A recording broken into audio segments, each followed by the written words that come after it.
नमस्कार दोस्तों, मैं संजीव कुमार आप सभी का स्वागत करता हूं।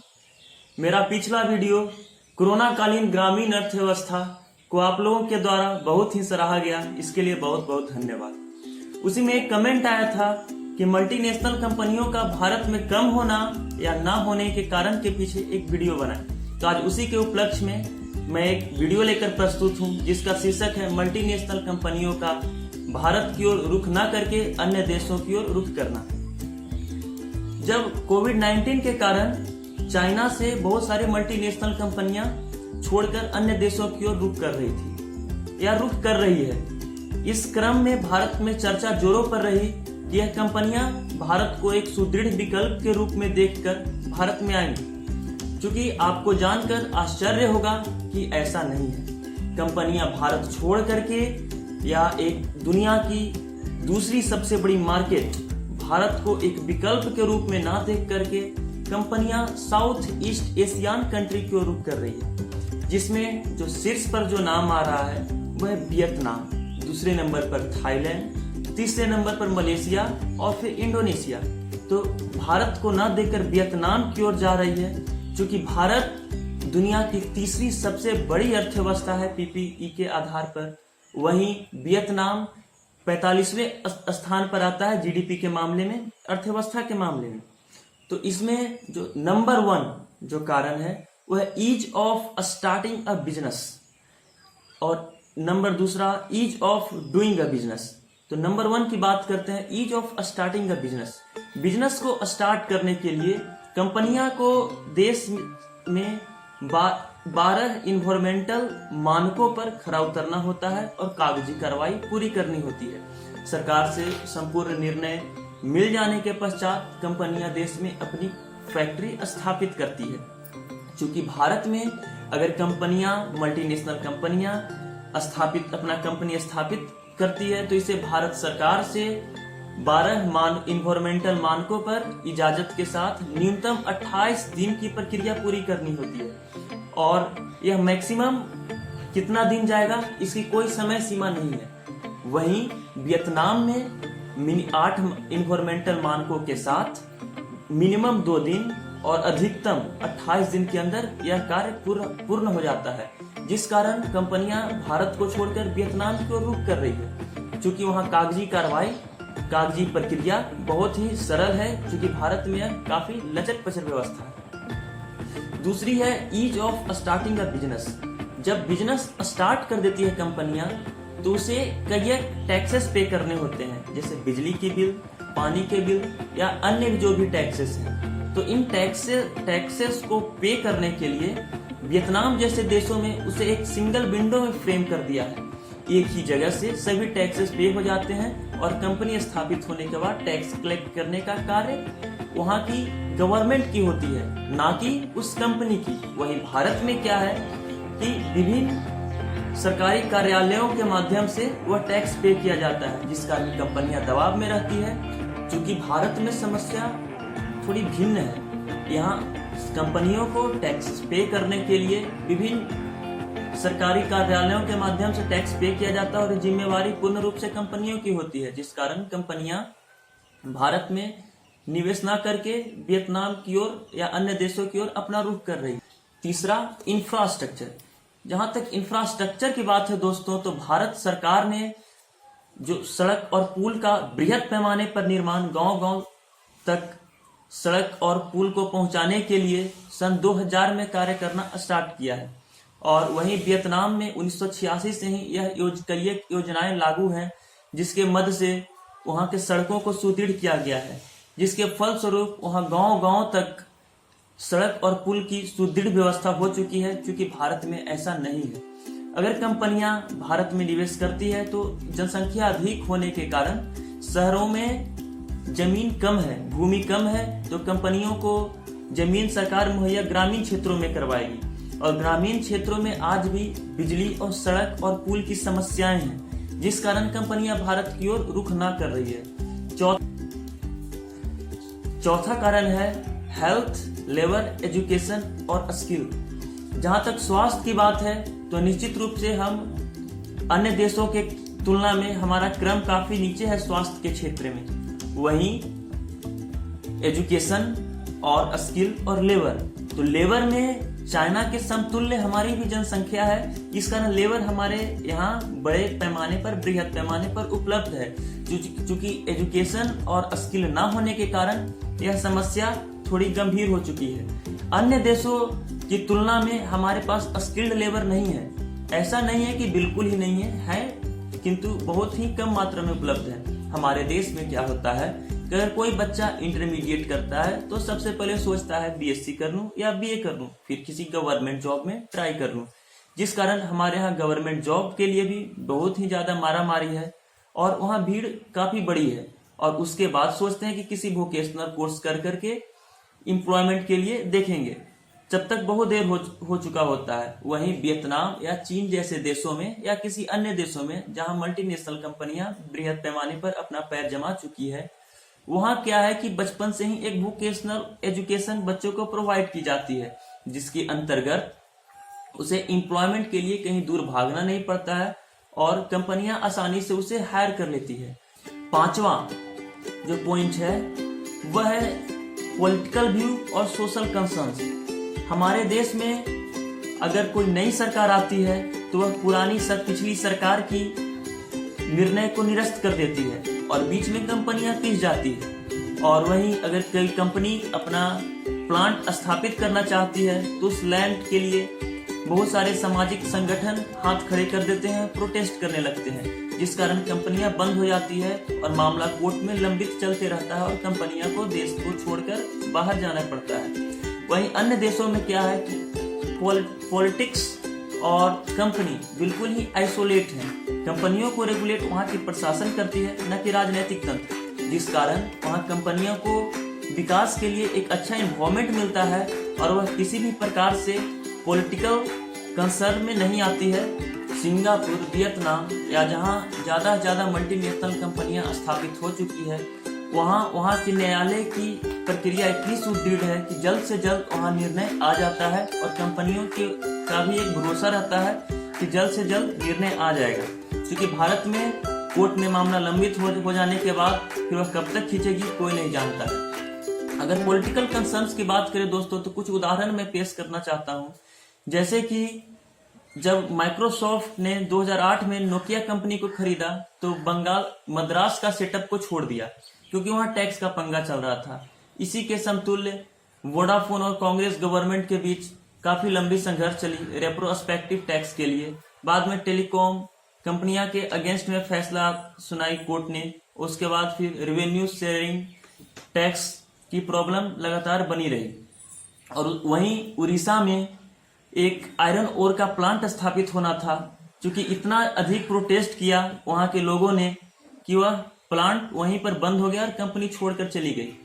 अगर इसी के समतुल्य एक उदाहरण लें पश्चिम बंगाल की, तो वहां एक नैनो प्लांट स्थापित हो रही थी।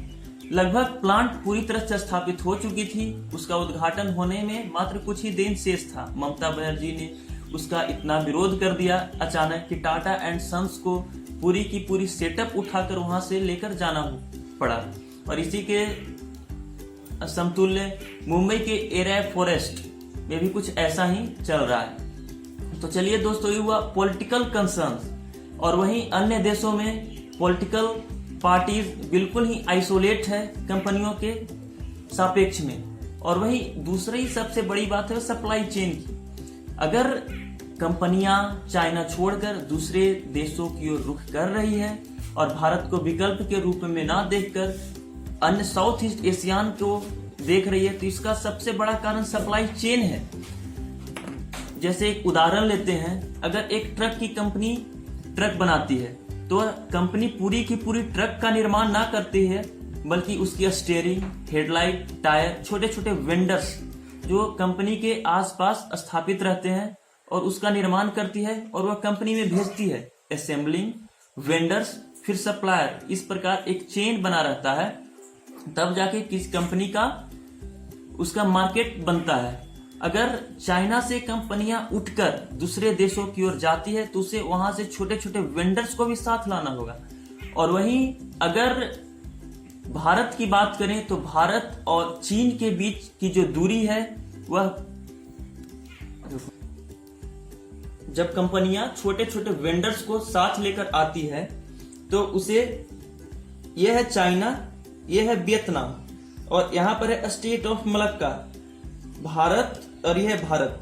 भारत और चीन के बीच में यह जो डिस्टेंस है वो स्टेट ऑफ मलक्का के द्वारा 12,000 से 17,000 किलोमीटर है। वहीं वियतनाम का और चाइना का बॉर्डर एक दूसरे से जुड़े हुए हैं। हांगकांग और ग्वांगजू जो औद्योगिक शहर है चाइना के, वह वियतनाम से बिल्कुल ही सटे हुए हैं। अगर मल्टीनेशनल कंपनियां सिक्किम के रास्ते भारत आती है सिल्क रूट के द्वारा, फिर भी यह रास्ता पहाड़ी और बहुत ही दुर्गम है, जिस कारण आवागमन निश्चित रूप से काफी कठिन होगी।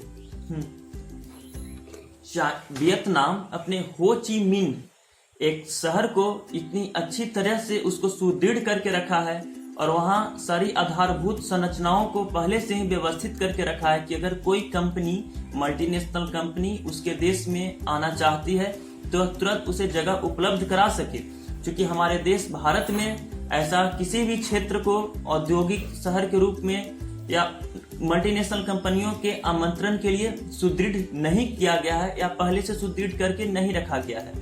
वहीं जो डिस्टेंस की बात है दोस्तों, तो भारत और चीन के बीच में स्टेट ऑफ मलक्का के द्वारा 12,000 से 17,000 किलोमीटर की डिस्टेंस है, निश्चित रूप से प्रभावित करती है। वहीं वियतनाम की करेंसी है वो डोंग है, तो और वियतनाम की करेंसी क्रॉलिंग करेंसी है और हमारे यहाँ ओपन करेंसी है। एक बार समझते हैं क्रॉलिंग करेंसी और ओपन करेंसी क्या होता है।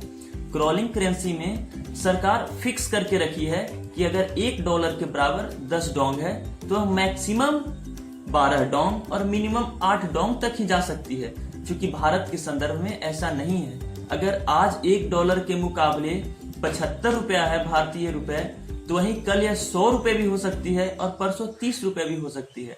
इस प्रकार कंपनियों को भारत में अनिश्चितताओं का सामना करना पड़ता है। भारत में कंपनियों को अनिश्चितताओं का सामना करना पड़ता है।